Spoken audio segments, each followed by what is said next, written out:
নমস্কাৰ। শব্দৰ কল্লোল।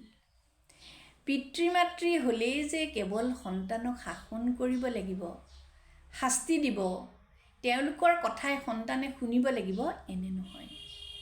পিতৃ মাতৃয়েও সন্তানৰ কথা শুনিব লাগিব, সন্তানৰ ভাল কৰ্মবোৰ মানি ল'ব লাগিব, গ্ৰহণ কৰিব লাগিব, সন্তানক সমৰ্থন জনাব লাগিব, সন্তানে কি ভাল পায় তাক গুৰুত্ব দিব লাগিব। জীৱন সকলোৰে নিজৰ, সেয়ে নিজে সুখী হোৱা আৰু শান্তিত থাকিব বিচৰাটো মাক দেউতাকে সমৰ্থন কৰাটো অতি প্ৰয়োজন। বহুত বেয়া কৰ্ম হ'লে বুজাব লাগে, তাৰ ভাল আৰু বেয়া দিশবোৰ দেখুৱাব লাগে। সন্তানৰ সুখেই পিতৃ মাতৃৰ সুখ। সমাজত নিজকে ডাঙৰ মানুহ, ভাল মানুহ দেখুৱাবলৈ গৈ সন্তানৰ জীৱন অশান্তিময় কৰি নুতুলিব। ধন্যবাদ।